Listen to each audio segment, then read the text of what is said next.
Riposte, une émission présentée par Hakim Omiri. Radio Nova. Salut les gens. Salut.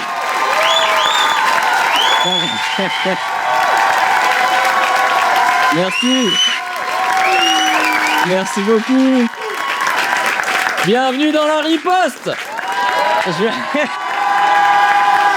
À chaque mot, c'est ça? Ça va être à chaque mot. Bon. Je m'appelle Hakim Omiri et dans ce... D'accord. Ok. C'était marrant, j'aurais pas dû vous tendre la perche. Bon. Dans cette émission, on va rire de l'actualité parce que si l'actu est une farce, autant qu'on en rigole. Exactement. Ce week-end, après la victoire du PSG, il y a eu des débordements, mais avant ça... Ouais. Quand même, félicitations aux joueurs. Maintenant, il y a eu des débordements, et des débordements vraiment comme Dembélé qui passe à Barcola, qui passe à... Non, excusez-moi, pardon. Excusez-moi, mais quand je dis débordement, tout de suite, ça enclenche. Et je parle pas de débordement de piscine. Qui c'est qui a écrit cette blague? C'était pas ouf comment c'est écrit. C'est moi? Ça va en vrai, hein. Non, mais c'est léger, c'est pour commencer. Bon, ce qui me fait chier sincèrement, c'est qu'au milieu de tout ça, toute cette festivité, un député LFI est monté sur le capot d'une voiture pour danser. Et on va encore manger pendant une semaine la gauche, ensauvagement, brutalisation de la vie politique, racaille. C'est incroyable, quoi. C'est qui? Carl Olive. Ah, c'est un macroniste? Oui. T'es sûr? Oui. Bon, bah on va pas en parler pendant une semaine, alors.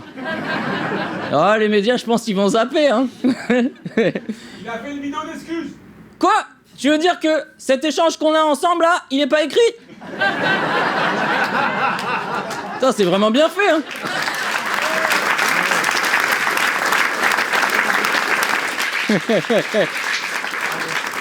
Bon, bah envoie la vidéo. Alors oui, samedi soir, dans l'euphorie de la victoire historique du Paris Saint-Germain, je suis monté quelques secondes sur le capot de la voiture d'un ami, Pascal.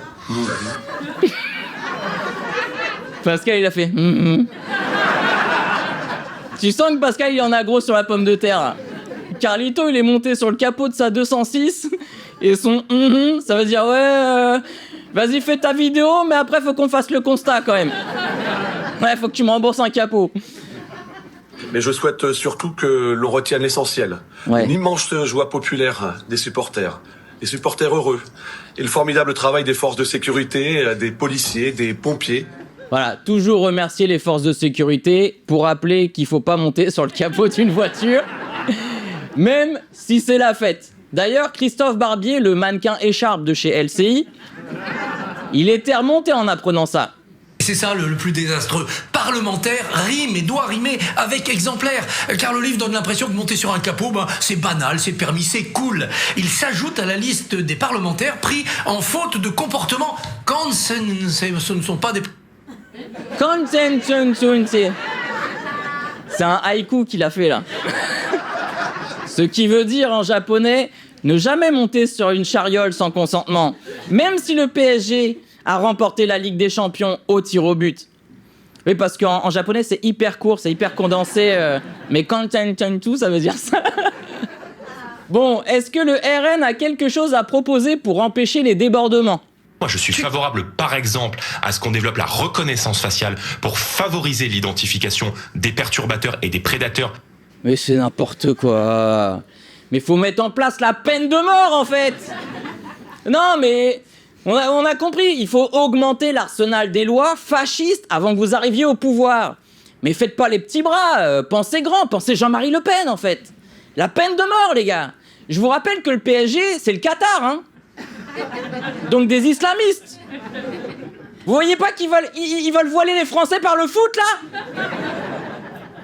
En parlant de foot, la prochaine chronique, parce qu'elle arrive dès maintenant, elle a rien à voir avec le foot. Alors, rien du tout. Mais elle est cool. Faites quand même du bruit comme des supporters pour Ilona, s'il vous plaît. La riposte. Radio Nova. Je suis trop contente d'être avec vous, les amis. La semaine dernière, j'ai été au musée. Je suis trop contente parce qu'on se refuse à rien. J'ai vu plein de trucs trop cool. J'ai vu notamment tous les ustensiles de la préhistoire. Franchement, j'ai bien aimé. J'ai rien compris, mais j'ai bien aimé. J'ai phasé devant une œuvre un peu longtemps. J'ai essayé de comprendre un peu le dessin. Je disais, oh, c'est des yeux, ça, c'est intéressant. Et puis là, il y a un guide qui est passé. Il a dit, mademoiselle, ça, c'est une prise électrique. Je dis, oh putain, ils sont trop forts. Ils avaient déjà l'électricité. Ils sont trop forts, les bâtards. Non mais c'est important les musées pour se souvenir, mais il faut quand même s'y connaître en musée, hein, parce que si tu t'y connais pas, sans audio guide, l'origine du monde c'est juste une grosse chatte quoi, donc vraiment faut s'y connaître. Ah, faut une référence culturelle là, ouais. Ça c'est pour les plus cultivés d'entre nous, enfin bon. Ouais, ils ont pas la ref. Vous avez pas la ref de l'origine du monde? Ouais, c'est trop La vanne tard, était trop tard. éclatée, c'est ça que vous êtes en train de mettre. Bon, je le prends mal. En plus, si c'est comme à l'époque, l'organe féminin c'est hyper tabou. Genre l'audio guide il serait tout gêné, il serait là. C'est pour faire les bébés. Enfin bref, la Joconde. Après, c'est hyper intéressant pour comprendre l'avant-nous. Tu vois des couverts et tout, mais dans 100 ans, les musées, ça va tellement être éclaté comme truc, on va voir que des vases en céramique faits par des moniques de 50 ans en burn-out. C'est de la merde, quoi. J'ai un pote qui m'a dit, il y a des meufs, elles se sont battues toute leur life pour qu'on les détache du cliché du fait que les femmes font la vaisselle, et maintenant, elles font de la vaisselle. Mais maintenant, c'est les maris qui lavent, on évolue. Pas dit que mon pote était intelligent, hein, mais bon, bref. Moi, j'étais perdu au cours d'histoire à l'époque. J'ai compris l'intérêt des cours d'histoire tellement longtemps après les cours d'histoire. Un des buts des cours d'histoire, c'est de justement apprendre les erreurs du passé pour pas les commettre. Après, reproduire, c'est un peu inhérent à l'humain. Qui ici peut me dire qu'il n'a jamais rappelé son ex ? Il y a que moi, très bien. Là, la France, elle est en train de dire à Hitler, psst, tu dors. Ouais, il faut remettre en question les cours d'histoire parce qu'elle est écrite que par ceux qui ont le pouvoir. On nous raconte que Christophe Colomb a découvert l'Amérique, puis on passe très rapidement sur le fait qu'il a massacré tous les gens qui y vivaient déjà. C'est comme si on faisait un film qui retrace la vie de Michael Jackson et on dit qu'il est que chanteur. Bah, on oublie une partie de l'histoire quand même, hein. Puis les cours d'histoire, ils sont chiants, c'est terrible. Enfin, en tout cas, mes cours d'histoire, ils étaient vraiment trop chiants. Alors que maintenant, il y a tellement de films historiques. Si vous voulez captiver notre attention, mettez Netflix en vrai. Hein. Moi, je retiens beaucoup plus les films que les autres trucs historiques. Par exemple, je connais tout Shrek par cœur, mais je connais pas les étapes de la Première Guerre mondiale, quoi. Voilà. Si j'ai bien compris, c'est un âne qui parle et qui est hyper pote avec Depardieu, c'est ça ? Bah, j'ai tout whippin'. 6-7, allez hop là. Mais non mais c'est vrai, faut faire attention à qui on écoute parce que la plupart du temps on écoute les blouses blanches parce qu'ils sont médecins et sous prétexte qu'ils savent pas se fringuer et qu'ils puent de la gueule, on écoute les profs d'histoire. Si tous ceux qui s'habillent mal et ont une mauvaise hygiène ont raison, ça veut dire que je dois écouter tous les gens qui font des bolasses, ça me casse un peu les couilles, je vais pas vous mentir. Mais en vrai elle a raison, hein. Donnez-lui une suite au Ritz, elle en fera quoi? Papadapapa, ok. Bref, mon problème, c'est qu'on explique mal l'histoire et c'est pour ça qu'elle boucle. C'est comme la mode, tout finit par revenir. Et autant les marches en pâte d'Ève, ça me dérange pas et tout, je pourrais m'y faire, mais les marches nazies, je suis pas sûr d'adhérer au projet. Merci beaucoup de m'avoir écouté, les amis, vous avez été super. Merci, Ilona.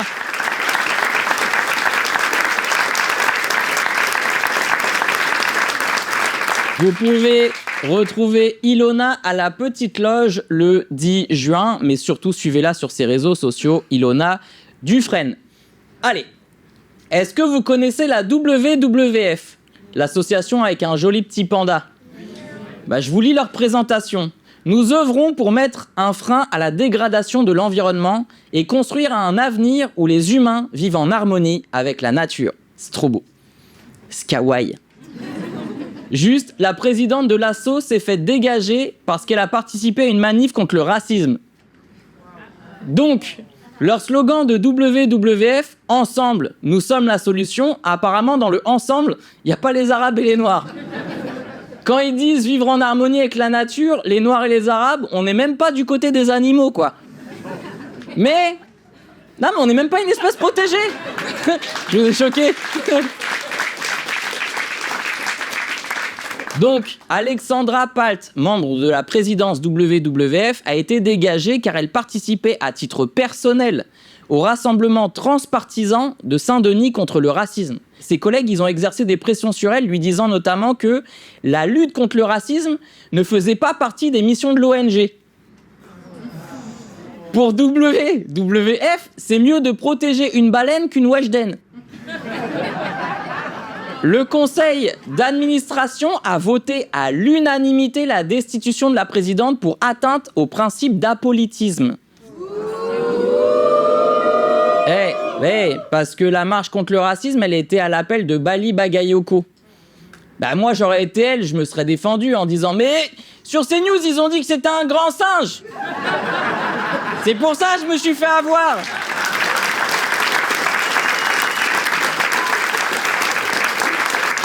Je suis allé voir s'il était menacé. Je sais pas si on se rend compte à quel point la France est devenue raciste. Même des gens qui luttent pour sauver les tortues se disent « Ouais, mais pas les Noirs, quand même. Ouais, faut pas abuser. » Les Noirs et les Arabes, un conseil. Si jamais vous coincez une paille dans le nez, appelez pas WWF. Du coup, ils lui ont dit « Cette marche a été organisée par un parti souvent critiqué pour son attitude envers les Juifs, qui, tu l'imagines, font partie de nos donateurs. » Ça veut dire que le problème arrive à partir du moment où ils sont donateurs. Ça veut dire quoi? Ça veut dire que si les Juifs donnaient pas d'argent, ça serait pas grave d'être antisémite, en fait. Mais là, comme ils donnent de l'oseille, il faut faire attention, tu vois. C'est quand même bizarre d'avoir précisé ça. Après, on parle d'une association accusée de passage à tabac, de torture, d'agression sexuelle, d'exécution et d'expulsion de populations autochtones dans des pays tels que le Cameroun, la RDC ou encore le Népal. En fait, la WWF, c'est Ice qui fait ses courses chez Biocop. Bref, en France, t'as plus de chances de te faire virer si tu luttes contre le racisme sur ton temps libre que si tu harcèles sexuellement tes collègues. Je précise qu'ils ont voulu la tège parce que sa participation à la manif nuirait au principe d'apolitisme de l'association. Perso, je savais pas qu'on pouvait être écolo et apolitique. Pour moi, l'écologie, c'est forcément politique.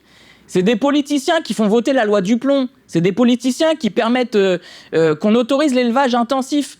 C'est même eux qui ont permis à Perrier de chier dans leurs bouteilles. Mais c'est pas politique.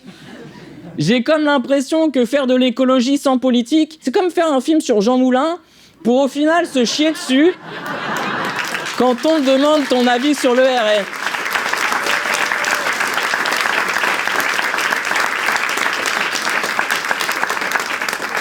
C'est un film sur un résistant contre le fascisme. Ouais, mais c'est pas politique. Donc, et ils l'ont viré pour ça en sachant que WWF compte rencontrer Bardella, comme les autres candidats à l'élection présidentielle.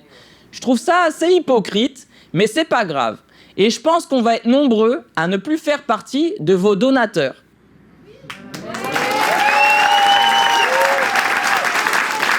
Allez. Un qui a toujours donné beaucoup d'argent à une association du nom de OnlyFans. Faites du bruit pour notre bienfaiteur urbain, s'il vous plaît. La riposte. Radio Nova. Je le dis pas, je voulais que ce soit anonyme. Oui, je donne. Bon, ça va la coche? Tu donnes et t'es généreux, hein. Ah, je suis généreux, je donne tout ce que j'ai, quoi. Bon, ça va, c'est bien, putain, c'est rock'n'roll, c'est pas mal. Putain, j'étais pas venu depuis un mois, ça a changé la riposte, donc. Bon, allez, voilà, aujourd'hui on va parler de ceux qui cassent les couilles en France, les apolitiques. Les apolitiques. Je sais qu'on a des infiltrés, donc je vais essayer de voir si on peut les repérer quand même. Les apolitiques, ou comme j'aime les appeler, la droite ninja, la droite discrète. Je suis de droite, mais ça te voit pas. Et quand même, commence à casser les couilles, là, Sistana, mais vous êtes de droite? Pas du tout. Disparition, ninja. Les apolitiques, ils sont sympas. Bon, c'est les gens qui veulent être de droite, mais sans avoir le coût social d'être de droite. Ils savent qu'être de droite, ça, voilà, je sais, ça arrive, être de droite, il y a des gens, par exemple, moi je connais des copines de gauche qui refusent de coucher avec un gars s'il est de droite. Et je les ai déjà vus. Il y en a une. Et les autres qui sont dit, on peut pas se permettre. Moi, j'ai vu des débriefs de soirée avec des copines. Oh, putain, j'ai couché avec un gars de droite. Putain, qu'est-ce que j'ai fait? C'est trop abusé. Et sa pote, tu dis, oh, bah, c'est pas grave, il était pas tant de droite que ça. Elle dit, bah, c'est Raphaël Glucksmann quand même, hein, non, Les hommes, c'est vrai que nous, on a le pénis plus tolérant. C'est vrai que on est là, putain, je couchais avec une meuf, elle était vraiment très à droite. Ah ouais, ouais, mais on est un peu plus tolérant là-dessus. Après, c'est un mec qui est abonné à OnlyFans, donc attendez pas. Mais c'est vrai que voilà, la politique, c'est le gars qui dit « Oh, moi je tape sur tout le monde. Je tape sur tout le monde. » Bon, comme les flics, ils tapent un peu plus sur la gauche. Non, c'est la politique qui dit qu'il est pas de droite, c'est Jean Lassalle qui te dit qu'il est flexitarien. Hein. Vraiment, c'est... Oh, j'ai pas mangé de viande aujourd'hui. Bah, il est 6h du mat, Jean. Ouais, je me disais, j'ai un peu faim de pâté, là. J'ai un peu faim de pâté. Bon.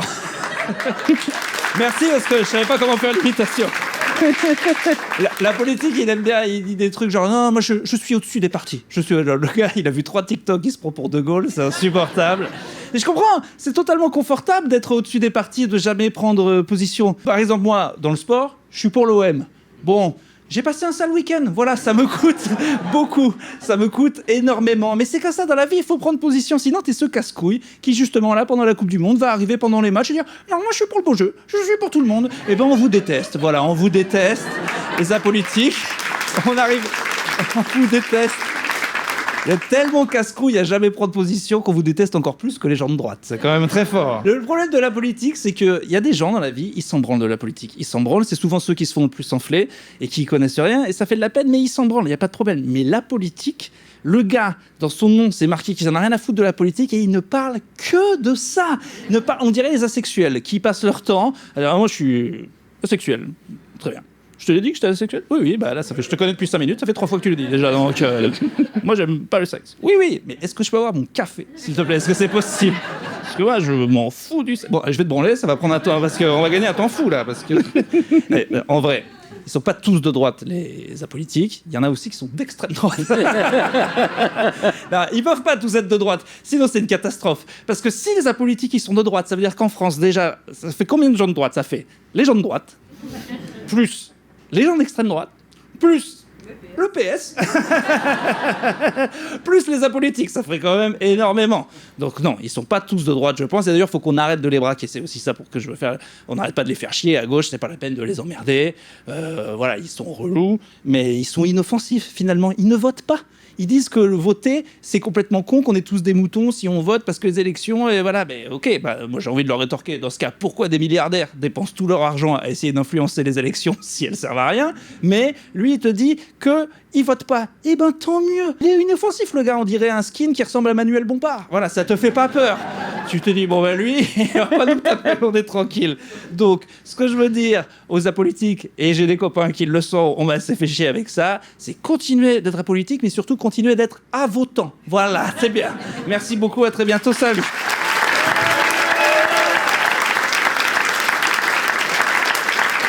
Bravo Urbain. Urbain que vous pourrez trouver dans son spectacle au Théâtre République, et les infos, ils sont sur ses réseaux sociaux. Urbain, voilà, vous allez le trouver parce que c'est son nom. Allez. Vous vous souvenez de l'évasion de prison de Mohamed Amra ? Ouais. Pas tout le monde, ok. Il était sorti de prison comme Nicolas Sarkozy, sauf qu'au lieu d'assassiner la justice, ils avaient tué 2 surveillants pénitentiaires, bref, un chic type. Du coup, une cagnotte pour les familles des victimes avait été mise en place par Jean Messia. Et là, il faut croire que le Jean de la Mémessissi avait un lien de parenté avec les victimes parce que c'est lui qui aurait encaissé les 40 000 €, dis donc. Et les familles, elles ont réclamé la thune pendant 2 ans, puis lui, il était là. Mais si, rappelez-vous, vous m'aviez dit, Jean, vous êtes comme un frère pour nous. Du coup, comme je fais partie de la famille, on est bon, non ? Non ? Bon, c'était pas très clair aussi. Hein. Osam, il est contre le regroupement familial, sauf quand il y a une cagnotte à encaisser, apparemment. Mais du coup, une question me taraude. Maintenant que le J est un voleur, pour les fachos, est-ce que c'est de nouveau un arabe ? Bref, on écoute.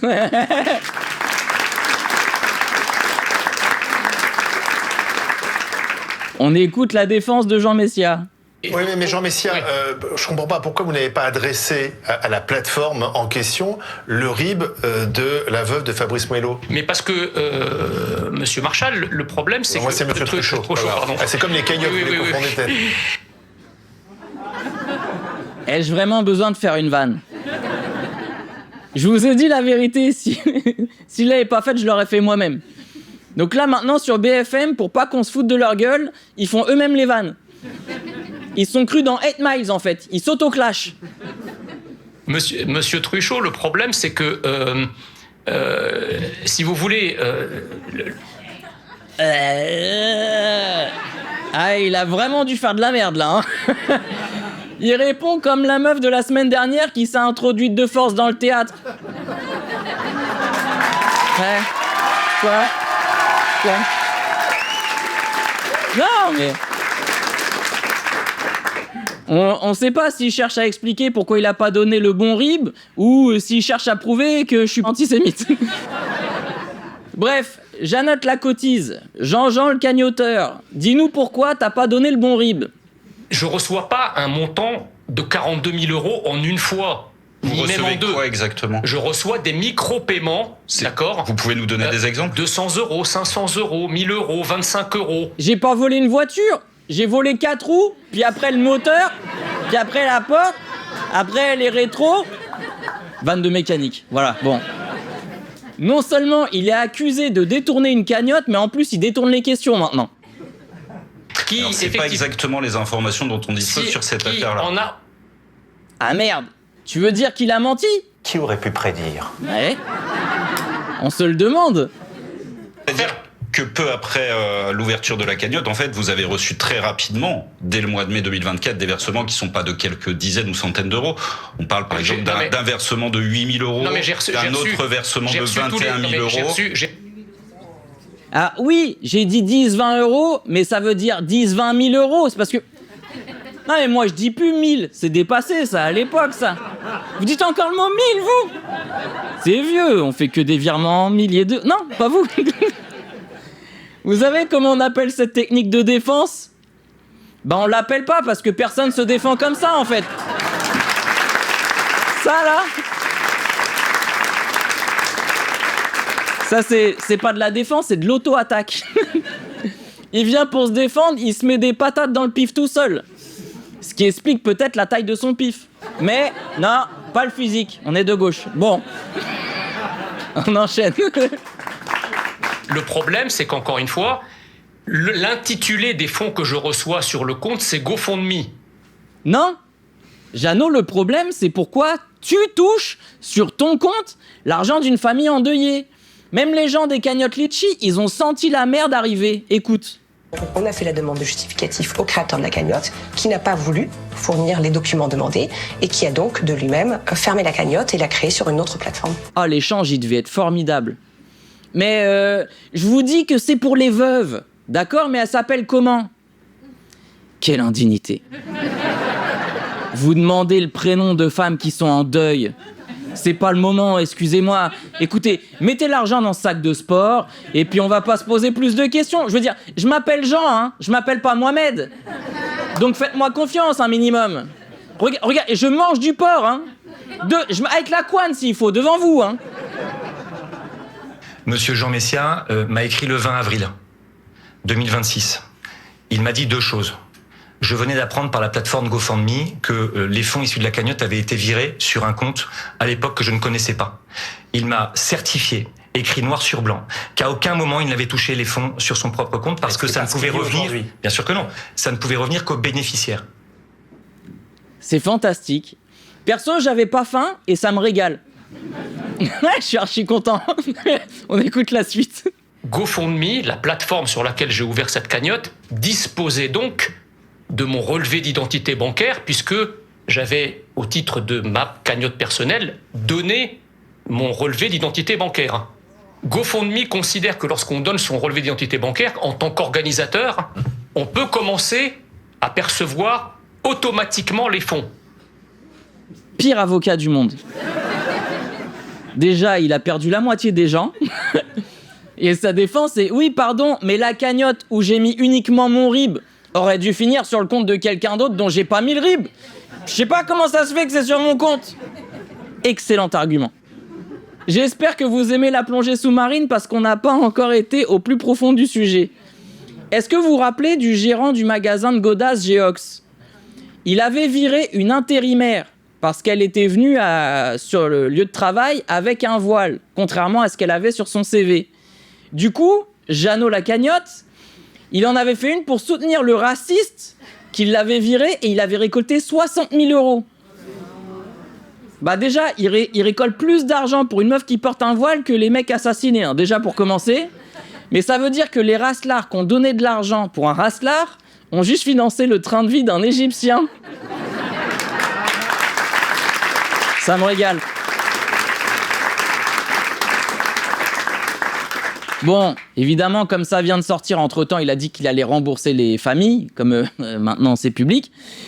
Comme quoi, le tribunal populaire, c'est efficace parfois. On devrait s'en servir un petit peu plus souvent. Et ce dont on devrait se servir plus souvent, c'est de Jojo Bernard. Faites-moi un maximum de bruit pour lui et sa nouvelle chronique. La riposte. Radio Nova. Donc je viens vous parler un thème de l'été. On va parler... je vais poser des questions. Vous allez répondre tout simplement migrants, campeurs hollandais ou les deux. Voilà, tout simplement. D'accord ? Chaque année, ils arrivent par milliers en France et ils ont une image qui est pas terrible. Les deux, s'il vous plaît, quand même. Vous connaissez pas les campeurs hollandais, je pense. Alors, ils viennent en France et ils font même pas l'effort de parler français. Eh ben non, parce que moi, je pense que c'est surtout les campeurs hollandais, parce que les migrants... Les migrants, il y en a pas mal de francophones que le campeur hollandais lui fait aucun effort. Rien. Alors, migrants, campeurs hollandais, ou les deux, ils viennent en France et ils dorment dans des tentes. Eh ben c'est le migrant, non c'est pas le campeur hollandais. Il y avait un piège, oui, parce que le campeur hollandais il a du budget, il a sa caravane, il a pris le mobil-home à 2000 € la semaine, mais en tout cas il dort pas dans une tente, ça c'est sûr. D'ailleurs, je m'excuse mais je ne savais pas, c'est Hakim qui me l'a dit. J'étais venu à Paris il y a quelques semaines et je dis je savais pas qu'il y avait un camping place de la République et il m'a dit super van. Je savais pas que c'était une vanne. Voilà, je ne suis pas parisien, donc excusez-moi. Et en vrai, maintenant qu'on parle de budget, migrants, campeurs hollandais ou les deux, ils viennent en France et ils dépensent rien. Ils participent pas à l'économie. Les campeurs hollandais, ils sont là.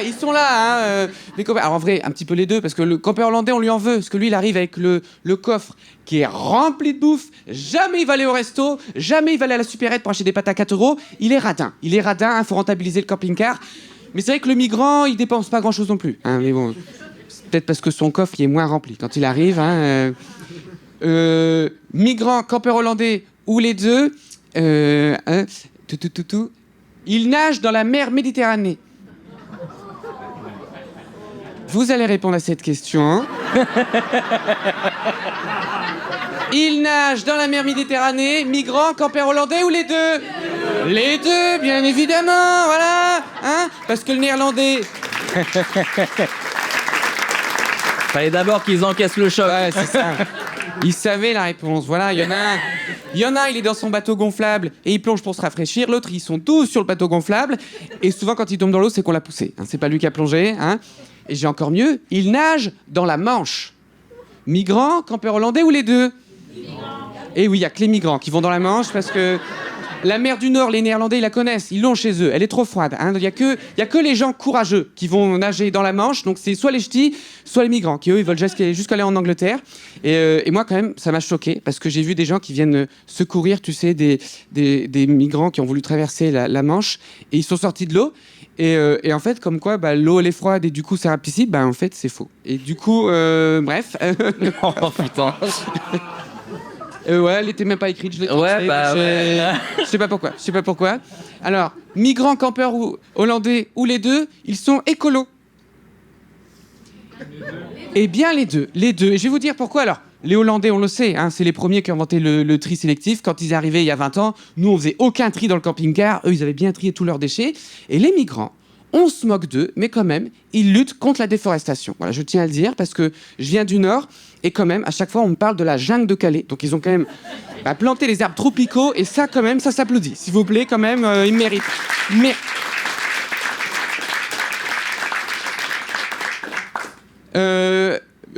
pardon. Migrants, campeurs hollandais, ou les deux, ils se lèvent tôt.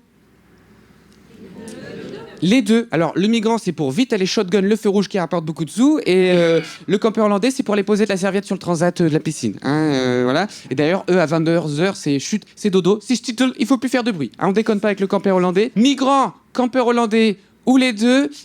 Ah oui, c'est moins cool celle-là. C'est souvent quand on regarde la télé, c'est tous des violeurs ou des criminels.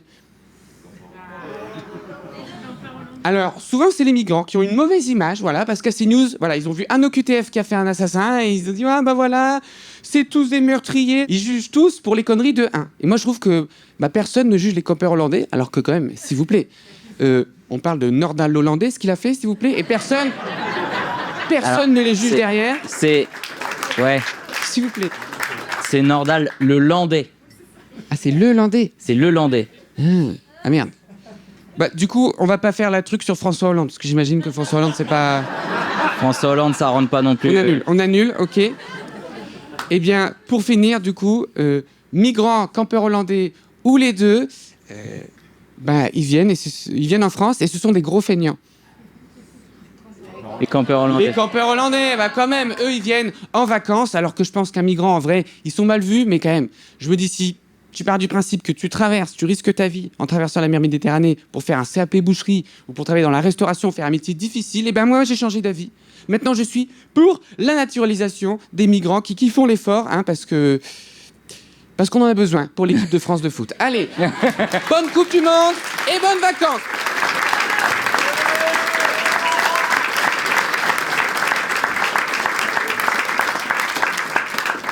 C'est vrai que Nordal le landais, c'est pas hollandais. Bon. Toutes les dates de Jojo Bernard, si vous voulez voir des jeux comme ça, c'est sur son site internet jojobernard.fr. Allez, après la Russie et ses campagnes de bottes, après le Maroc qui avait écouté le ministère et le président de la République, nouvelle ingérence étrangère. Là, c'est des entreprises qui ont manipulé l'opinion publique française contre LFI. Lors des dernières municipales, à la rédac, je vous cache pas qu'on était choqués. Que des étrangers manipulent l'opinion et s'approprient le travail de nos chaînes d'infos françaises, c'est inadmissible. Bon, on écoute France 2 qui a enquêté sur ce sujet. Comment procède-t-il ? Une femme voilée appelant à voter LFI quelques heures avant le scrutin. Un blog accusant Sébastien Delogu d'agression sexuelle. Des messages compromettants attribués à David Guiraud à Roubaix. 3 candidats LFI aux élections municipales ciblent de fausses informations. Attends, c'est une boîte d'espionnage ou c'est la rédac de CNews, le truc, là ? Une femme voilée qui appelle à voter LFI. Bon, d'où viennent les fausses informations ? Derrière certaines d'entre elles, la piste d'une ingérence étrangère. L'enquête des services français mène en Israël et dévoile un nouveau mode opératoire pour tenter de manipuler des élections en France. Bon, moi j'y vais. Non, mais c'est bon. Ah, c'est bon. Ah, c'est bon. Ah, après on va me tomber dessus, c'est bon.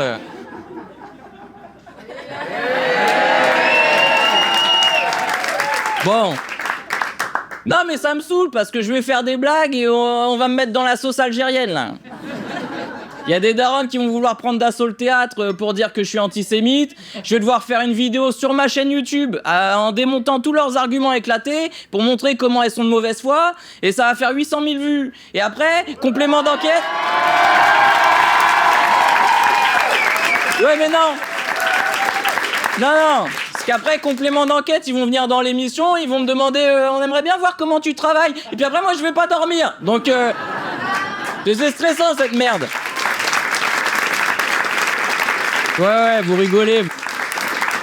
Maintenant, je suis obligé d'anticiper la suite. À chaque fois que je dis une phrase, ils vont dire « Ouais, mais il l'a fait exprès, c'est pour vendre des billets de son spectacle et tout. » Même pas. Je suis complet, donc je peux rien y faire. Ouais. Trop. C'est un peu trop. Je me la pète. Bon, ok. Donc, Bon, allez, on va rentrer dans le sujet. La déstabilisation d'un pays, c'est plus ce que c'était en vrai. Avant, on a eu l'affaire Pegasus. C'était une cyberarme utilisée pour pirater les téléphones des journalistes, les défenseurs des droits humains. Un délire à la James Bond, ok ? Et maintenant, t'as des attaques, genre c'est des skyblogs. La réunion de départ en mission, elle devait pas être fastoche. Agent 12, votre mission est d'infiltrer un réacteur nucléaire de Téhéran. Vous piratez les centrifugeuses et vous vous exfiltrez par des tunnels. Ok, bien reçu mon commandant. Agent 13, votre mission, vous créez un faux compte Instagram pour dire des trucs pas gentils sur un monsieur de gauche sur Marseille. C'est quoi la menace là, monsieur ? Il faut absolument qu'on empêche la construction d'un nouveau rond-point en face du Lidl de Martigues. Il y a eu quoi d'autre comme déstabilisation, s'il vous plaît, les gars ? De fausses informations selon les services français, qui alertent aussi David Guiraud à Roubaix. Des captures d'écran attribuées aux candidats sont apparues sur Internet, comme celle-ci, où il semble commander une quantité de drogue. Une tentative de salir sa réputation, estiment les agents français. Agent 13, on revient 2 minutes. On a un nouveau truc à détruire. Un pont, un hôpital, un camp de réfugiés. Non, la réputation de David Guiraud. C'est un vendeur d'armes. Non, c'est le maire de Roubaix. C'est au Liban, Roubaix. Bah non, pourquoi tu dis ça ? Bah je sais pas, je regarde les photos, on dirait qu'on a déjà bombardé.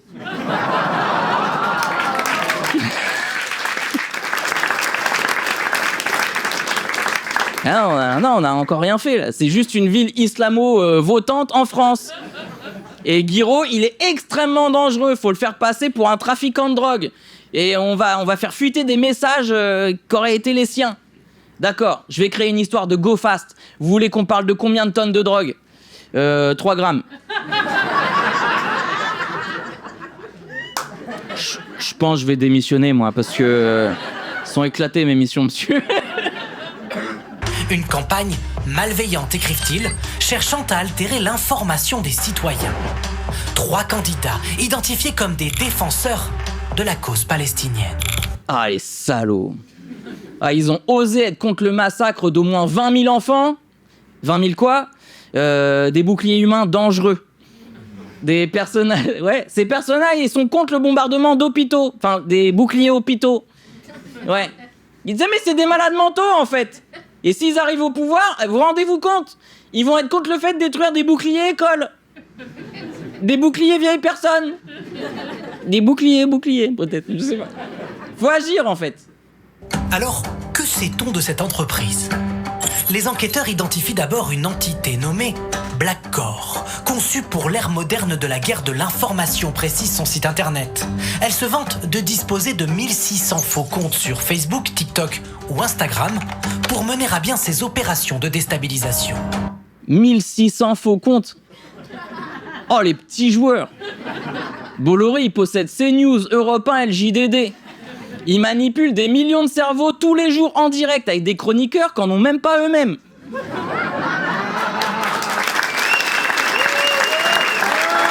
Quoi ? Hein ? Il a recruté des gens qui se veulent influenceurs politiques, ils savent même pas que l'Afghanistan c'est pas au Maghreb, à un moment donné.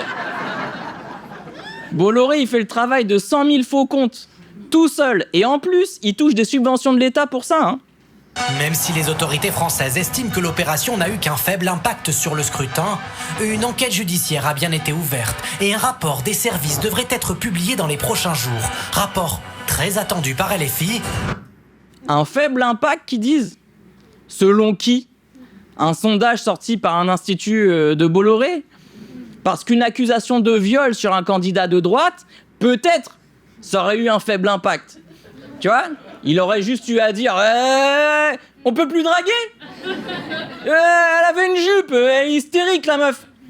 Et là, peut-être les gens, ils auraient dit ouais, il a raison. Mais le problème, c'est que pour la gauche, étonnamment, un viol, c'est grave. Donc oui, ça a eu un impact, c'est sûr et certain. Les ingérences, les écoutes, c'est devenu normal. C'est un mardi, là. Écoutez un ancien membre de la DGSE nous expliquer ce qu'il y a derrière un bâtiment en trompe-l'œil en face de l'Élysée. Là, tu vois, ça c'est l'ambassade américaine, et au-dessus du toit, il y a un bâtiment en trompe-l'œil. Et ça cache une station d'écoute de la CIA et de la NSA. Derrière cette bâche, il y a des antennes paraboliques du renseignement américain. Avec ces antennes, on fait essentiellement de l'interception téléphonique des mobiles. Ça passe pas par les satellites, donc il faut se rapprocher au plus près. Ils sont parfaitement bien placés, ils sont eux à 400 mètres de l'Elysée, et ils se gênent pas pour écouter toutes les conversations autour. Normal. Des antennes à 400 mètres de l'Elysée, pépouze. Alors, on n'est pas bien là à écouter les conversations du chef de l'État là, connaître les secrets industriels, les confidences du soir à la cool. La CIA elle a plus d'antennes en France que Radio Nova. Hein. La CIA, premier sur les écoutes, premier sur Macron. Je tente des slogans. Bon, allez on change de sujet. Si je vous dis le fils prodige, le renouveau politique, vous pensez à qui ? Raphaël Glucksmann, évidemment. Évidemment que non. Mais il n'empêche qu'il commence à tourner des médias. Il était chez Quotidien cette semaine, donc même pas les plus mordants avec lui. Hein. Il a réussi à être fidèle à son programme. C'est-à-dire vide, parce qu'il en a pas. Face à Zemmour, si c'était à refaire... Là, il y a quand même une perche qui est tendue, mais écoutez la réponse, elle est super. Ben, je l'aurais interrompu plus tôt, pour pas le laisser faire sa tirade, mais c'est extrêmement compliqué de débattre avec quelqu'un qui utilise des arguments complètement faux, mais avec l'aplomb le plus absolu, quand moi je suis quand même en respect vis-à-vis de la vérité. Non, Rafou, non. Quand on se fait monter en l'air à ce point-là, si on a la possibilité de revenir dans le passé, on n'y retourne pas, déjà pour commencer. Il t'a fait ce que le rappeur L.I.M appelait de la quadruple violence urbaine. D'ailleurs, si tu peux vraiment revenir dans le passé, rends-toi service et fais pas de politique. Fais du jardinage, vu que tu réagis à peine plus vite qu'une plante qui pousse. Il a dit, c'est extrêmement compliqué de parler face à un mec qui ment alors qu'il est en politique. Le gars, il veut être président de la République, imagine-le face à un dictateur en train de négocier. Faudrait que vous arrêtiez d'écouter nos conversations, de plus mettre des sous-marins proches des frontières françaises, d'accord ? D'accord, pas de problème. Ah ouais, bah en fait, vous êtes grave gentils. Les gens qui parlent de vous en mal, en vrai... Attendez... Seriez pas en train de me mentir, là ?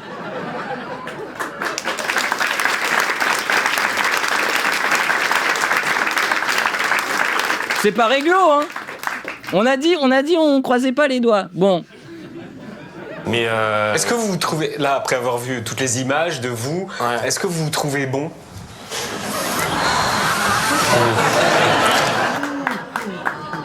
Vous avez entendu les rires, là ? Juste après la question. Quand on te demande si t'as été bon et que ça fait rire les gens, c'est pas bon signe, hein. Zemmour, il a pas débattu avec lui, il a entouré son corps à la craie blanche. C'était pas un débat, c'était un film BDSM. Je comprends même pas pourquoi c'était pas interdit aux moins de 18 ans. Glucksmann, il est arrivé en costume, il est reparti en body bag. On a présenté le corps à la famille et les gens, ils ont dit non, on connaît pas.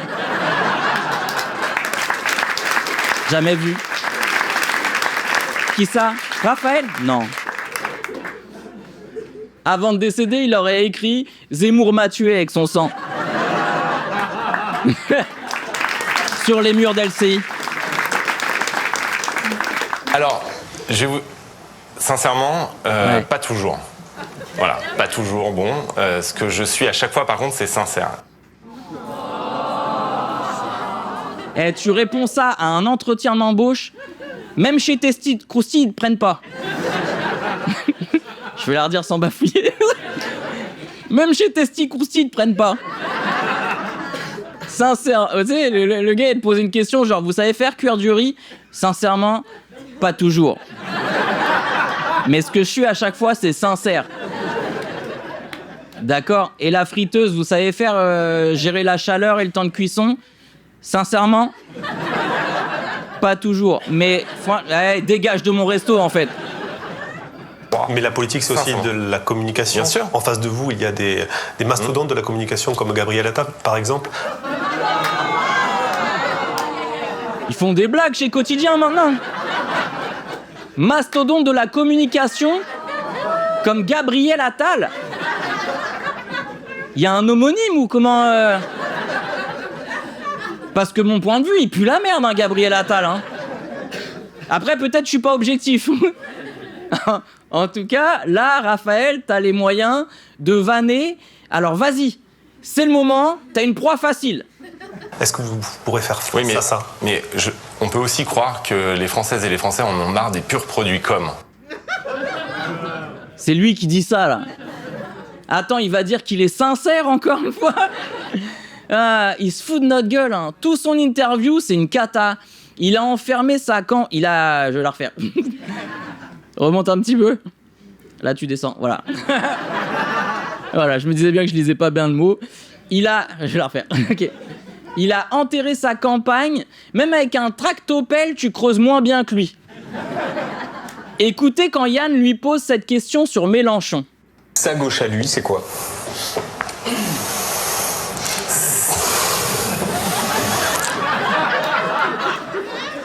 Mais réponds en fait là. Il est parti en hyperventilation. Mélenchon, il est même pas sur le plateau. Ça veut dire là, il est en train de perdre un débat face à une image.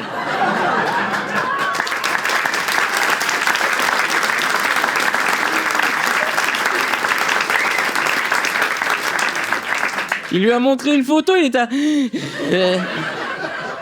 On dirait qu'il est venu faire du yoga. La question, elle est maxi simple, mais...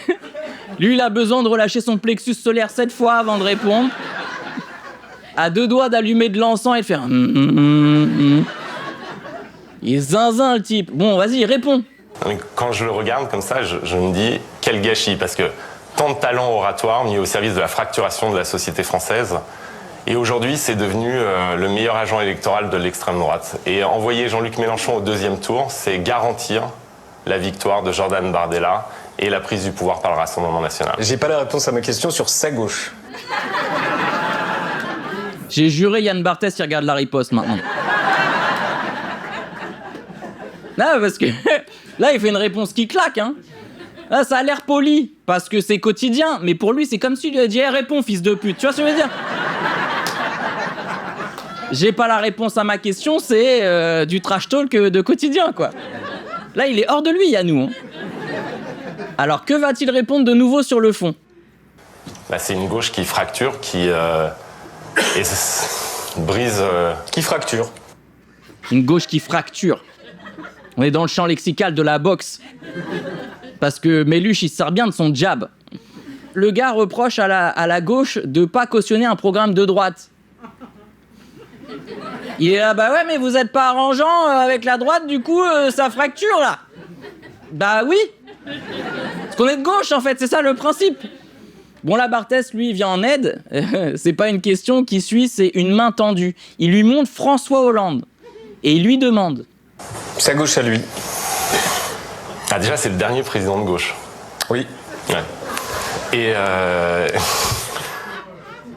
il est content. Il est content parce que... Attends. Il est content parce qu'il l'a reconnu.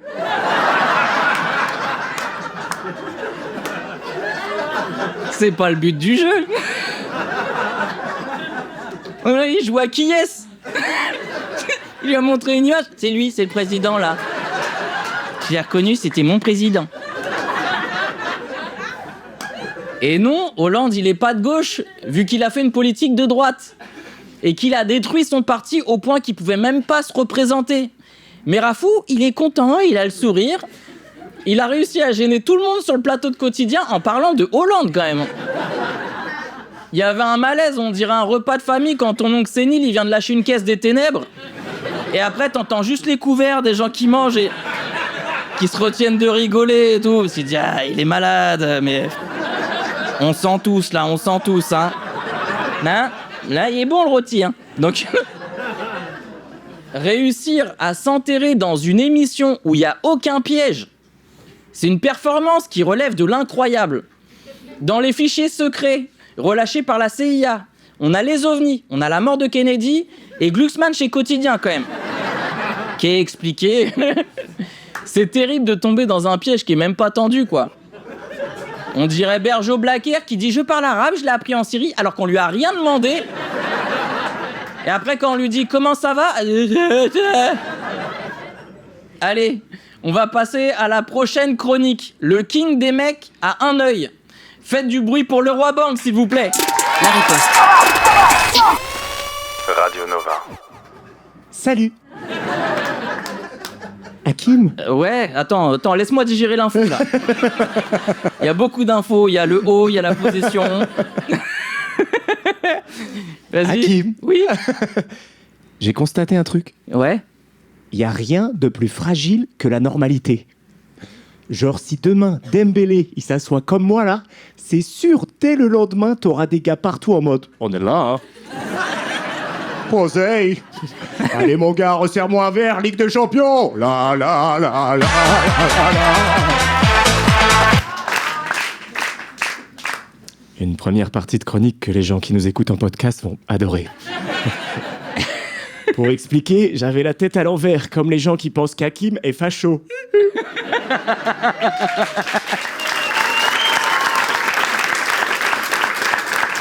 Tu l'as fait trop bien. Il n'y a rien de plus fragile que la normalité. Les habits le montrent très bien. Par exemple, là, j'imagine que vous trouvez ma chemise un peu folklorique. Pour rester poli. Mais que nenni. En fait, elle est juste anachronique. Je suis avant-gardiste. Je porte le t-shirt blanc de demain. Je suis dans le tiercé. Pour expliquer aux gens qui nous écoutent en podcast. J'ai une chemise, je suis sapé comme un gars fan de Star Wars et de Louis XIV together. Mais normal, ça dépend de l'époque. À une certaine époque, la norme, c'était la toge. Et c'est sûr qu'en Grèce antique, il y avait un gars en t-shirt blanc qui était là. Non mais vous avez pas du tout la vision en fait. 0. Donc voilà, 1-0 pour ma chemise. Toc. La la la la la la. Il n'y a rien de plus fragile que la normalité. Regarde, quelqu'un qui parle comme ça, à la base, c'est très bizarre. Et pourtant, les journalistes ont normalisé ce ton. Qui est très addictif à imiter.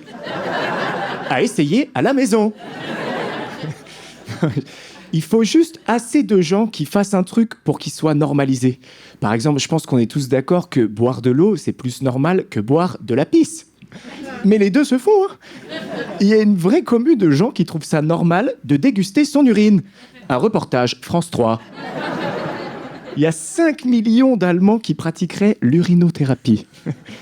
Santé, mon ami.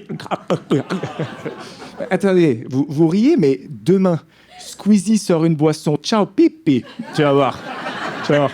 Rupture de stock dans toute la France. Les boissons Ciao Pipi sont un véritable banger. Comme disent les jeunes. J'aimerais tellement que les journalistes y parlent comme ça aussi dans leur intimité. Chérie, mets-moi ce concombre dans la nuit. Oh oui, je prends un malin plaisir.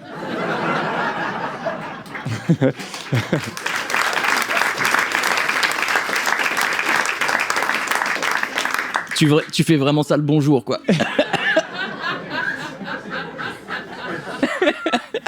J'ai pas compris. Tu fais ça parce qu'il y a complément d'enquête dans la... Coucou. Je cherche un stage.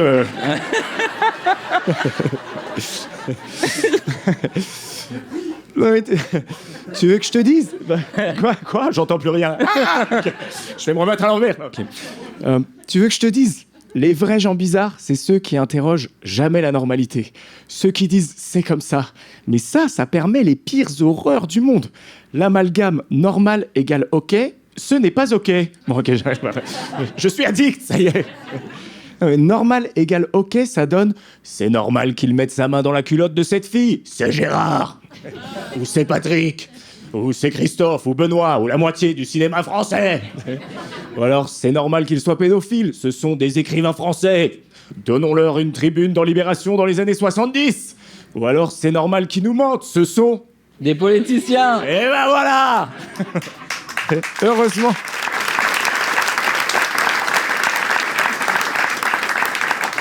Heureusement qu'il y a des gens qui disent « c'est pas normal ». Sinon, les femmes, elles auraient pas le droit de vote, pas le droit à l'avortement, pas de compte en banque, les homosexuels seraient criminalisés, il y aurait encore l'esclavage, on aurait tous encore un putain de roi.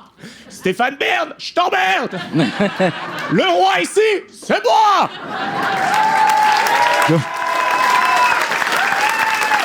Donc, pour... Dieu bénisse les gens qui remettent en cause la normalité. Merci de m'avoir écouté.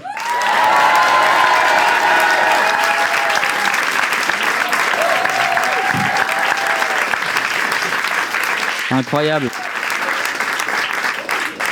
Bravo Mathieu. Donc vous pouvez retrouver le Roi Borgne pour ses 4 dernières dates parisiennes. Le jeudi 4, pas 5, pas 6, pas 7.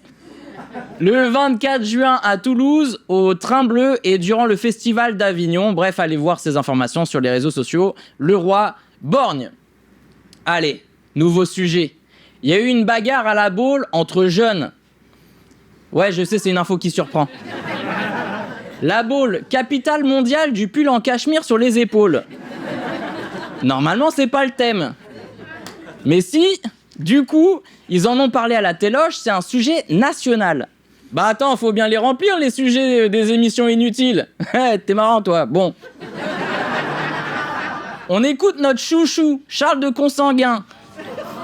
Prince de la bourgeoisie, duc de l'oisiveté, général de l'arrogance, nous expliquer à quel point il est choqué. Je ne suis guère surpris. C'est malheureusement l'éternel problème de nos jeunes Kaira dont nous ne savons que faire. Il faut dire les choses comme elles sont. Mais si, il faut le dire. C'est endormi, je crois. Et oui, les jeunes Kaira de la Baule, très connus dans le milieu du rap. 44 500, code hyper connu dans de nombreuses chansons. Là-bas, ils roulent vraiment un gros gamos, mais c'est celui de leur père, quoi. Bref, on écoute. Voilà, même effectivement, les bleds les plus embourgeoisés, comme la Baule, où on... ne sont plus à l'abri. Ben oui. Ben, on n'est plus à l'abri. Et oui, bien sûr. Oh mon Dieu, Marie-Chantal, cachez les enfants. Le jeune Thibaut écoute du rap. Il va faire baisser la valeur de notre patrimoine immobilier. Mais que fait Pascal Praud? Enfin bref, toujours les mêmes discours envers la jeunesse depuis la nuit des temps. Aujourd'hui, on dit Kaira, jeune de banlieue, jeune intenable. Il y a 70 ans, on disait ça. Fin des années 50, début des années 60. Des bandes rivales sèment la terreur, ce sont les blousons noirs. La presse les a baptisés ainsi à l'été 59 à cause de leur look. Moyenne d'âge, 17 ans. Agressions, vols en tout genre, rixes, les journaux de toute la France racontent leurs méfaits. Et alors? Y a des loupards ou quoi? Cherche la castagne? Plus de 70 ans plus tard, ça parle encore des ados en crise existentielle, qui foutent la merde sans jamais avoir porté une solution concrète. Consigny, il se croit rebelle, genre, j'ose dire les choses. Oh, le rebelle en carton, quoi. Putain, tu dis la même chose que tout le monde depuis 70 ans. Après ton intervention, ils auraient pu dire « Et maintenant, Guy Lux !» Et on zitrone, et ça aurait choqué personne. Hein. Bref, écoutons l'analyse fine du drama national. Où les gens vont précisément pour être... Alors on peut on peut ne pas les aimer, on peut j'imagine chercher la tranquillité, c'est pas j'imagine que Radio Nova n'aime pas la Baule, si tu veux. Hein je suis certain que Guillaume Meurice n'aime pas la Baule.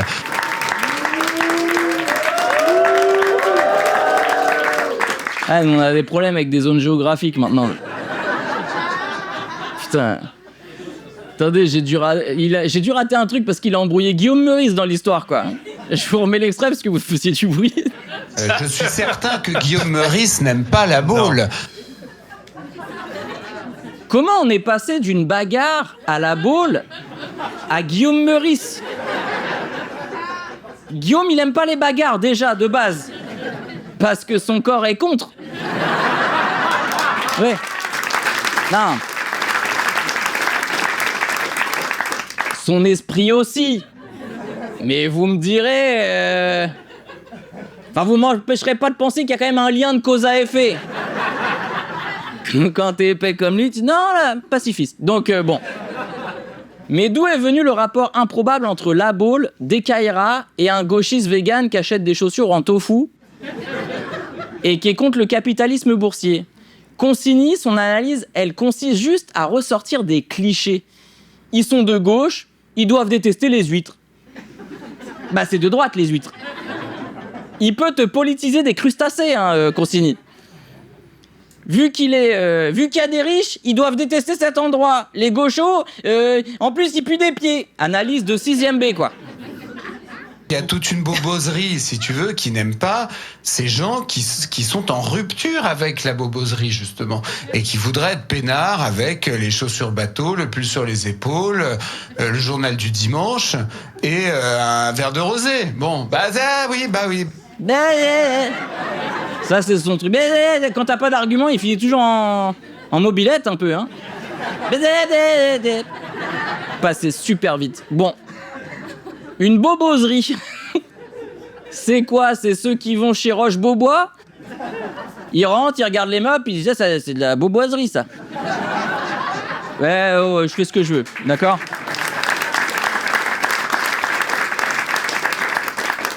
Le pull sur les épaules, chez eux, c'est un peu le kéfier de la boboserie. C'est leur drapeau arc-en-ciel. Ouais, j'ai capté. Chaussures bateau, rosé et le JDD. T'imagines la conception de la détente pour le mec, là?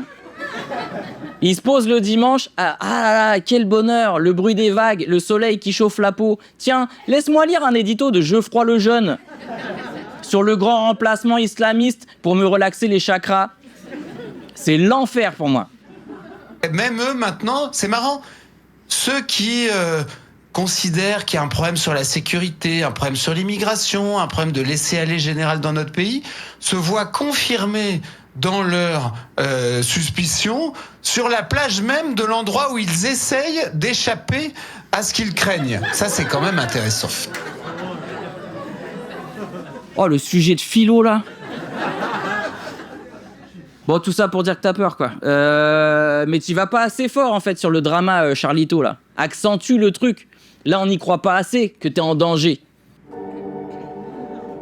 L'endroit où ils essayent de s'échapper, ils s'échappent parce qu'ils craignent le plus au monde, n'est désormais plus sûr. Français, écoutez cette souffrance, la boboserie, qui foncent à la Baule, comme des réfugiés politiques qui fuient Daesh.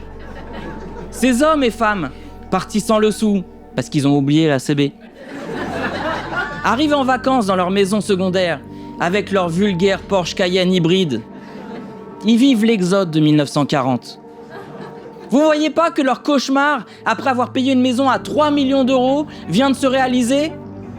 Après s'être allongé sur le sable, voir arriver une famille de rebeux à 10, en train de jouer aux cartes. Personne ne sera épargné. Ils sont là, dans les villes, dans les campagnes.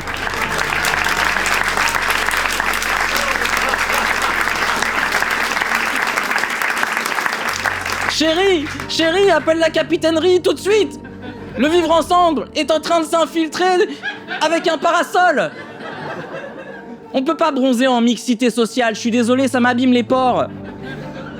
Putain, moi qui pensais qu'ils allaient à la plage pour bronzer, en fait, ils y vont pour échapper au Kaira, c'est fou, hein. Donc, à la Baule, quand tu fais un château de sable et que tu fais des douves, c'est vraiment pour te protéger, apparemment. Ce qui est intéressant, c'est que les bourgeois qui sont racistes, là, ils se sentent pas concernés par la précarité qu'ils causent tant que ça les touche pas. Mais quand les pauvres commencent à débarquer dans leur périmètre, là, ça les dérange, ça va plus. Ça paye des amendes pour pas qu'il y ait de logements sociaux dans leur ville de bourgeois. Ça fait en sorte de jamais se mélanger. Au final, peut-être que c'est eux les vrais séparatistes, hein. Et qu'en plus...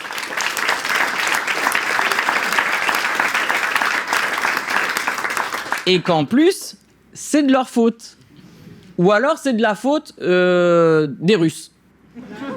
Comme notre prochaine chroniqueuse. Faites du bruit pour Tatiana, s'il vous plaît. La riposte. Radio Nova. La semaine dernière, c'était la canicule. Tout le monde crevait de chaud, sauf Pascal Praud. Lui, ça va. On dirait un mec qui a lâché une caisse. Tout le monde s'étouffe, lui, il profite. Les narines dilatées. Ma foi, pour lui, tant que c'est pas la faute des musulmans, ça va, c'est pas exceptionnel. Si la chaleur provenait des migrants, là, ce serait un sujet. Mais malheureusement, la canicule, tu peux pas la mettre sous OQTF. C'est pas une chaleur exceptionnelle. Mais il est possédé de l'intérieur ou quoi? Je suis désolée, c'est scientifique. Si t'as pas chaud quand il fait 35 degrés, c'est que toi, t'es à 60. Cherche plus, c'est toi les lots de chaleur.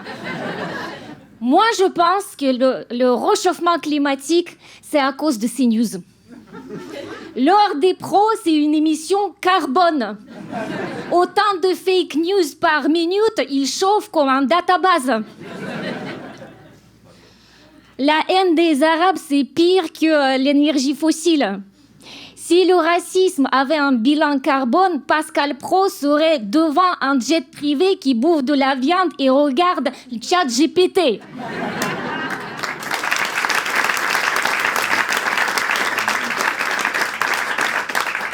Et dire qu'il y a des gens qui ont lancé une pétition pour couper la clim chez CNews. Ouais, en même temps, ils ne pouvaient pas leur couper l'abonnement à la bibliothèque.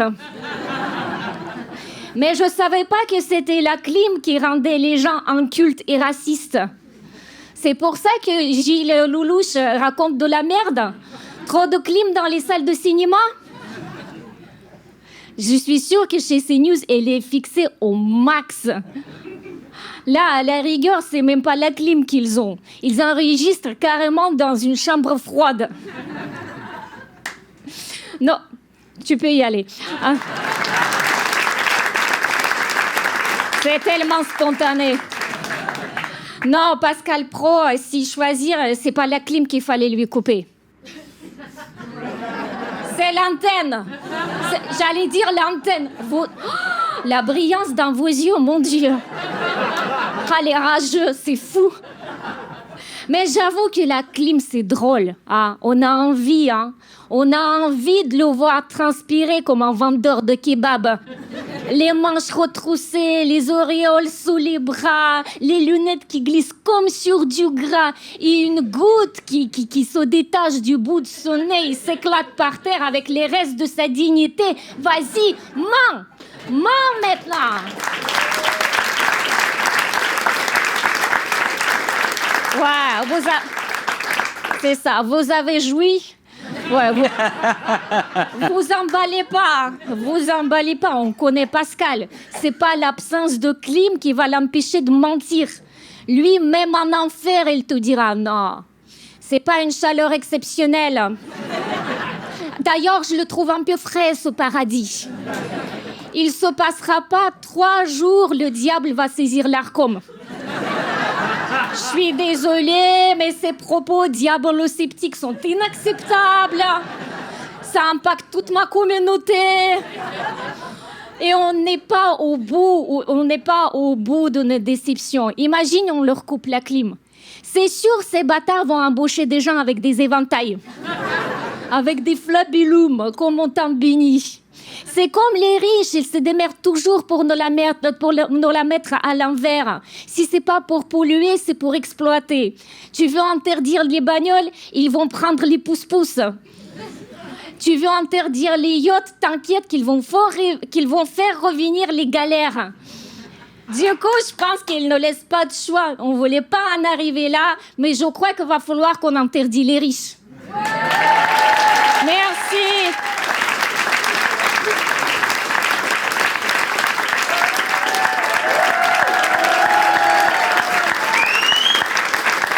Bravo Tatiana. Retrouvez Tatiana sur ses réseaux sociaux, Tatiana URSS. Oui, c'est toujours particulier de le dire. Et vous verrez ses actus quand elle en aura.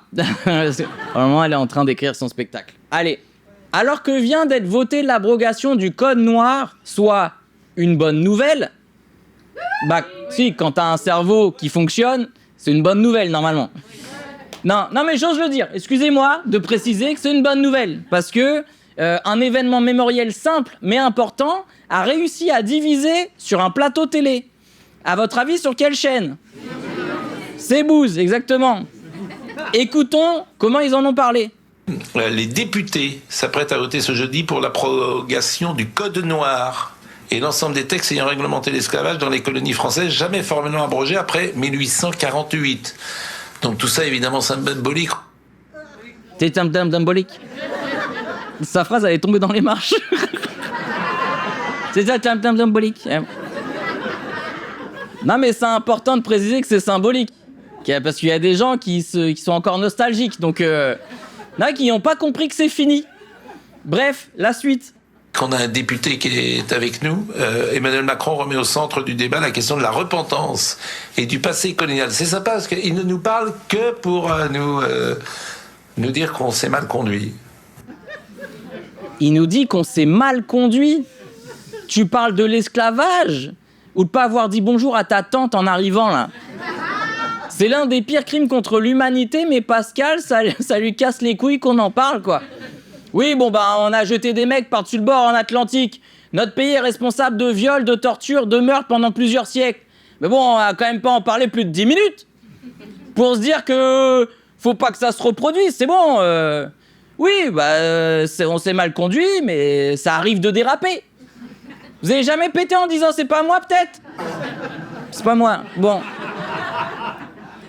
Il y a un Youssef qui brûle une poubelle, il parle de la fin de la civilisation. D'une perte de repères, d'ensauvagement. La France brûle. Mais quand la France brûle des gens pendant des siècles, ça va. C'était il y a longtemps, wesh. Et il y a des islamo-supporters qui ont cassé des abribus, en fait. Hein. Pardon, mais ça c'est grave. Hein. C'est fou. Pascal Praud, il arrive même à être réac de l'esclavage. Mais c'est très fort. Là, d'un coup, il est là, ouais, ça va, faut remettre les choses dans leur contexte. Titre de mon spectacle. Mais... c'est vrai. Il va être là. À l'époque, c'était des meubles. Les temps changent. Ouais, parce qu'on va quand même pas regarder constamment en arrière. Mais c'est vous qui passez votre temps à regarder en arrière, à dire la France, c'était mieux avant. Et au lieu de se demander comment on peut faire pour que la France, elle soit mieux maintenant. Les racistes, ils veulent jamais regarder derrière, sauf quand ils marchent devant un arabe ou un noir dans la rue. C'est un sujet qui mérite d'être... C'est un sujet qui est au cœur de la société française, l'abrogation du Code noir de 1848. Oui. Le mec, il veut pas en parler alors qu'une grosse partie de la population fait partie des descendants de cette horreur. Prendre du temps pour parler de ça, alors qu'on pourrait parler d'une chèvre qui se drogue dans une rave party. C'est vrai que c'est con. Excusez-moi, mais c'est un sujet qui concerne la société française. Ils ont drogué sa chèvre. Ils ont drogué sa chèvre. Voilà. Ça, c'est les sujets qui préoccupent les Français. Bref, on en dit quoi sur le plateau ? Et j'ai du mal à voir quel est selon vous le symbole derrière de cette abrogation aujourd'hui. Donc Magali Chalet, elle a du mal à voir le symbole de l'abrogation du Code noir qui a réglementé la vie des esclaves en France. Non, attendez, elle comprend pas, elle y arrive pas. Elle comprend pas le symbole, la magaloche. Elle lit l'info et elle se dit, pourquoi maintenant ? Francky Vincent, il vient de sortir un son. C'est marrant, il t'explique que le problème d'abroger cette loi maintenant, c'est le symbole, et en même temps, ils te disent, on a du mal à voir le symbole. Les personnes qui en souffrent aussi aujourd'hui, génération après génération. Il y a des gens qui souffrent du Code noir aujourd'hui ? Est-ce qu'on peut encore poser des questions ? Excusez-moi, il pose la question. Avant l'abrogation qui a été votée la semaine dernière, donc en 2026, le Code noir était encore dans les textes de loi françaises. Un texte définissant les esclaves noirs comme des meubles. Le gars, il demande Pourquoi c'était important que tous les citoyens noirs et afrodescendants des Antilles ils veulent retirer ça? Pourquoi fallait que des Noirs soient mieux considérés que des tables basses? Bah oui, parce que c'était dans la loi de notre pays, en fait. Donc on peut plus poser de questions, c'est ça? Je le vois à votre regard, là. Hein. Commencez pas à penser que sur CBoost, c'est une chaîne d'information d'extrême droite. Hein. Non, il n'y a pas de propagande, c'est juste, il pose des questions. Parce que Pascal, il estime que c'est plus intéressant de dire que le réchauffement climatique, ça n'existe pas, plutôt que de rendre un peu de dignité et faire un travail de mémoire pour des millions de personnes. Après, il a posé la question, ils ont répondu quoi? C'est-à-dire qu'on a quand même le sujet de la mémoire, Pascal Praud, qui doit être entendu. Après, si vous me dites que... Oui, mais c'est la mémoire, c'est toutes les mémoires. Oui, c'est moi, je veux bien qu'on parle de toutes les mémoires. Ouais, mais vous avez raison. C'est fou, comme à chaque fois qu'on parle de l'esclavage, il faut parler de toutes les mémoires. L'esclavage, il n'a pas le droit d'être indépendant, même dans sa mémoire. Faut qu'il soit accompagné d'un maître. C'est comme avec les marques à la télé, tu peux pas juste citer esclavage. Faut que tu cites d'autres drames historiques. C'est un peu comme les lessives, tu vois? Quand tu dis esclavage, il faut que tu dises Shoah, Rwanda, Fort Boyard, tu vois? C'est très grave, c'est très grave.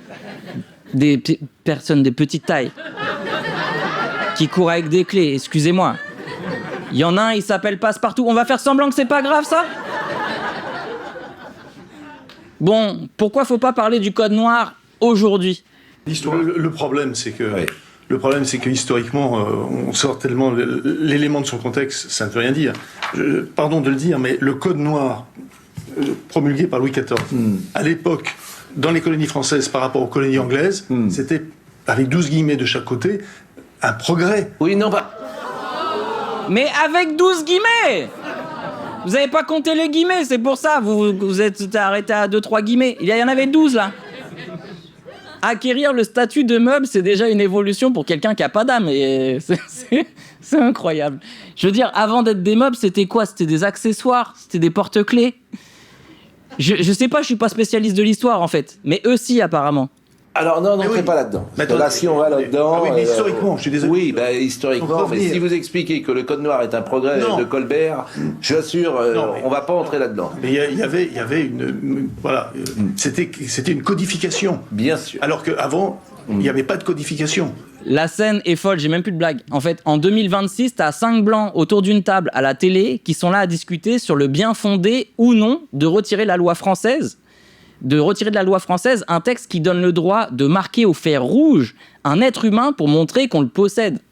Alors que la seule question qu'on devrait se poser, c'est pourquoi ça n'a pas été fait depuis des décennies en vrai? Il n'y a pas d'autre question.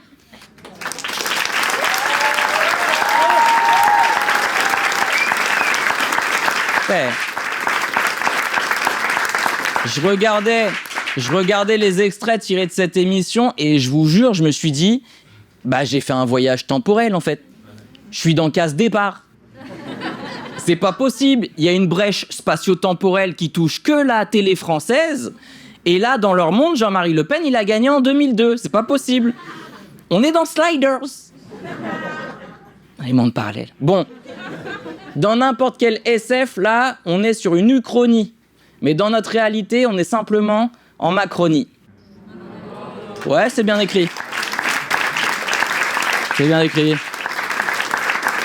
Sans transition, il est important pour moi de vous annoncer que les nouveaux billets pour assister à la riposte comme les gens qui sont là sont déjà en vente. Le lien est disponible sur mes réseaux sociaux et sur le site de Radio Nova. Donc n'hésitez pas, foncez, prenez vos places.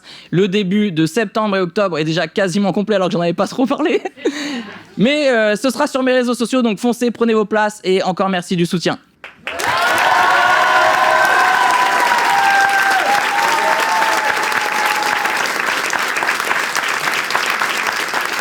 Allez, cette semaine, je suis tombé sur un documentaire avec un journaliste qui a demandé à des gens normaux, un petit peu âgés, donc peut-être d'extrême droite, ce qu'ils pensent des migrants.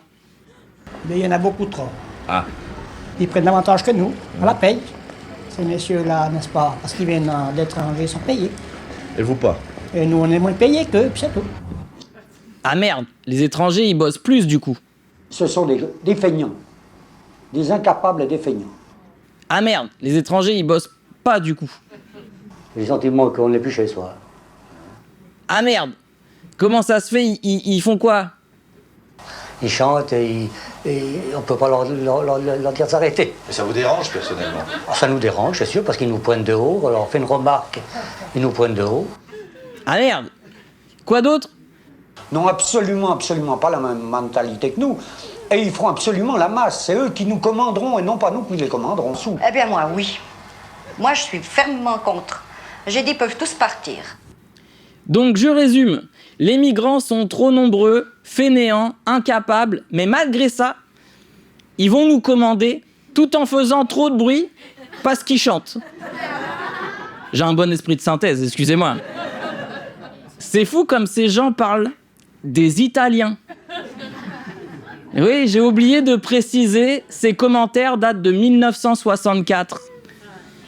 Et je m'étais dit que ça serait intéressant de montrer à certaines générations comment on parlait des Italiens avant l'arrivée d'autres vagues de migration. Il y a plein de générations qui ont oublié que le racisme n'a rien à voir avec un arabe ou pas, musulman ou pas, noir ou pas, asiatique ou pas. Les gens, faut comprendre que le racisme, c'est une construction du capital pour te faire détester un autre travailleur pauvre et pas celui qui devient riche grâce à leur travail. C'est lui qui fait venir le migrant et qui va dire à la population il te vole ton travail, alors que c'est lui qui nous vole nos richesses. Dans chaque pays...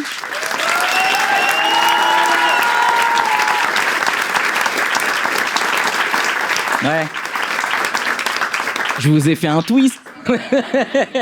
Non mais dans chaque pays, il y a un bouc émissaire. Chaque pays a ses Arabes. En République dominicaine, ils détestent les Haïtiens. En Tunisie, les Subsahariens. En Birmanie, ils persécutent les Rohingyas. En Allemagne et en Autriche, c'est les Turcs.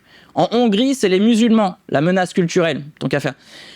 En Corée du Sud, ils détestent les migrants d'Asie du Sud-Est. Au Liban, ils discriminent les gens venus d'Éthiopie et des Philippines. En Grèce, leur cible, c'est les réfugiés migrants arrivant de Turquie et d'Afrique. En Inde, c'est les Nigérians, les Soudanais et même des Indiens s'ils ne sont pas de la même caste. En Malaisie, ils font des rafles contre les migrants indonésiens et du Bangladesh. La liste, elle est sans fin. Les gens, on nous fait le même tour de magie depuis des décennies. Et les peuples, ils voient toujours pas les ficelles. Pourquoi j'ai mis des extraits avec les Italiens? C'est pour montrer à quel point c'est absurde. Personne aujourd'hui dirait que les descendants d'immigrés italiens ne sont pas français ou peuvent pas s'intégrer. La preuve, Bardella veut être président et ça dérange pas les racistes.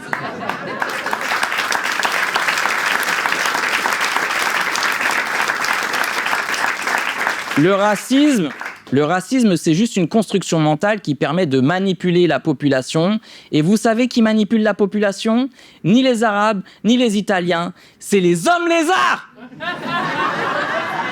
C'était pour voir si vous suiviez. Bon. Je voulais garder votre attention. Bon. Non mais restez concentrés. Mon texte. Le racisme actuel, c'est juste un remake 4K de ce qui se faisait déjà envers les Italiens, puis après les Portugais, les Espagnols et j'en passe. Bon après c'est vrai, les Italiens ils parlent fort alors qu'ils parlent avec les mains. Comment ils font C'est un peu raciste. Ouais bon. J'ai juste une question. Vous êtes nombreux à être commandés par des Italiens?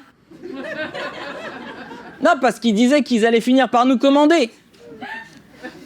Ouais, parlez pas de Bardella à ce moment-là. Le racisme, c'est juste une boucle. Mais une boucle digne du Tour de France. Même dans Interstellar, la boucle n'est pas aussi bien faite. La droite fait venir des vagues de migrants pour les offrir au patronat. Ces migrants fabriquent les routes, nettoient les bureaux, vous divertissent. Quand ils ont fini de cleaner, ils commencent à réclamer des droits. Sauf que, si c'est pour qu'ils coûtent aussi cher que les Français, autant les renvoyer chez eux. Du coup, les patrons, ils financent l'extrême droite, qui trouve une nouvelle main-d'œuvre, pas chère, les font venir en France, et les Français détestent les derniers arrivés.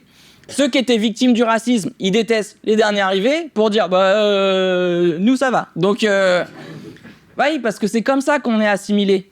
C'est eux le problème, c'est pas nous, et ainsi de suite. Et c'est une boucle inclusive, parce que les anciennes victimes de racisme d'hier, elles peuvent être les racistes de demain. En fait, le racisme, c'est de gauche. Mes chers Arabes, soyez patients.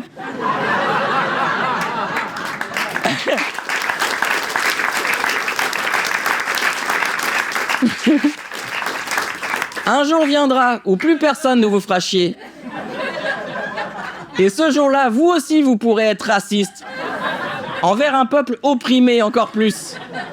C'est ça la dernière étape pour être complètement accepté dans un pays. Voilà les gens, c'est là-dessus que se termine la riposte. Vous kiffez? Soutenez l'émission.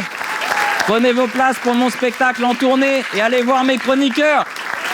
Merci aux auteurs et à toutes les équipes de la riposte, les équipes techniques, celles de Nova. Et nous, on arrêtera de parler d'infos quand les journalistes arrêteront d'être des clowns. Merci beaucoup.